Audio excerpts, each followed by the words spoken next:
নমস্কার বন্ধুরা, সবাইকে শুভেচ্ছা আর ভালোবাসা জানিয়ে শুরু করছি। আজ বলবো মাইক্রোসফট ওয়ার্ডের ইনসার্ট ট্যাবের অন্তর্গত পেজেস গ্রুপ সম্পর্কে। ইনসার্ট ট্যাবে ক্লিক করলেই প্রথমে যে গ্রুপটি চোখে পড়ে সেটি হচ্ছে পেজেস। এই পেজেস গ্রুপের প্রথম মেনু কভার পেজ। কভার পেজে দেখবেন একটা ছোট ড্রপডাউন আছে, এই ড্রপডাউনে ক্লিক করলে কভার পেজের বিভিন্ন কভারগুলো দেখা যাবে। কভার মানে হচ্ছে কোনো বই বা কোনো ফাইলের প্রথম পাতাটি যে ধরনের হয়, অর্থাৎ এক ধরনের যে কভার দেওয়া থাকে, সেই কভার রং বেরঙের হতে পারে। সেই রং বেরঙের কভার এখান থেকে আপনি নিতে পারেন। এখানে কতকগুলি কভার ডিফল্ট তৈরি করা আছে। আমি এখান থেকে একটি বেছে নিয়ে আপনাদের দেখাচ্ছি। আমি একটা বেছে নিলাম। দেখুন, প্রথম পাতাতেই এই কভার পেজটা এসে গেল এবং সঙ্গে সঙ্গে এর নিচে একটি অটোমেটিক্যালি ডিফল্ট একটি পেজ তৈরি হয়ে গেল। ওকে, ঠিক প্রথম কভার পেজের ঠিক নিচে ক্লিক করছি, অর্থাৎ কভার পেজের নিচে যে পেজটি আছে সেই পেজে ক্লিক করলাম। কভার পেজের ঠিক পরের মেনু দেখুন, ব্ল্যাঙ্ক পেজ। ব্ল্যাঙ্ক অর্থাৎ শূন্য। শূন্য পেজ তৈরি করার জন্য এই ব্ল্যাঙ্ক পেজ ব্যবহার করা হয়। কভার পেজের ঠিক নিচের পেজে আমার কার্সারটা আছে। এখন আমি যদি ব্ল্যাঙ্ক পেজে ক্লিক করি তাহলে নিচে আরেকটি পেজ তৈরি হয়ে যাবে।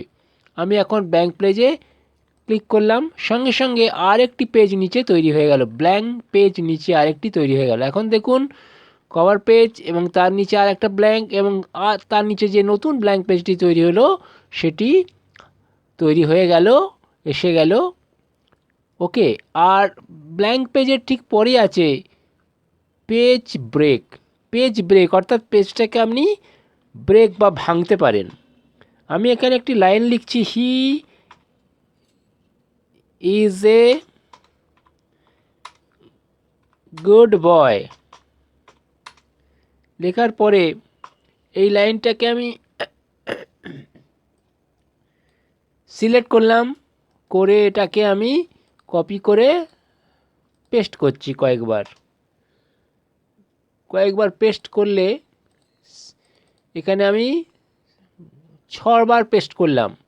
6বার পেস্ট করার পরে 3 নম্বর লাইনের পরে, অর্থাৎ he is a good boy 3বার এর পরে আমি কার্সারটাকে রাখলাম। রেখে আমি একবার এন্টার দিলাম। অর্থাৎ উপরে 3টে he is a good boy, নিচে 3 line he is a good boy. এইবার আমি ইনসার্টে গিয়ে পেজ ব্রেকে ক্লিক করলাম। দেখুন, যেই ক্লিক করলাম সঙ্গে সঙ্গে he is a good boy যে 3টে লাইন ছিল, এই 3টে লাইন ওপরে রয়ে গেল এবং তারপর থেকে নিচে ব্রেক হয়ে নিচে একটি আলাদা আলাদা নতুন পাতা এসে গেল এবং সেখানে 3টি he is a good boy line রইল। এইভাবে আপনি পাতাটাকে ব্রেক করতে পারেন। আপনার যেখানে দরকার সেখানেই আপনি ব্রেক করতে পারেন। যেমন ধরুন, এখানে নিচের পাতার 3টে he is a good boy line আছে, 3টে বাক্য আছে, he is a good boy, he is a good boy, he is a good boy. আমি এখানে একটার পরে আমি ধরুন পেজটাকে ব্রেক করতে চাই, তাহলে আমি প্রথম লাইনের পরে কার্সারটা রাখলাম, রেখে এন্টার করলাম, করে পেজ ব্রেকে গিয়ে ক্লিক করলাম। সঙ্গে সঙ্গে দেখুন, এক line he is a good boy এই বাক্যটি উপরে রইল আর নিচে ব্রেক হয়ে পরের একটি পাতা তৈরি হলো এবং নিচে 2 line he is a good boy রয়ে গেল। এইভাবে আপনি পাতাটাকে ব্রেক করতে পারেন, অর্থাৎ পেজটাকে ব্রেক করতে পারেন।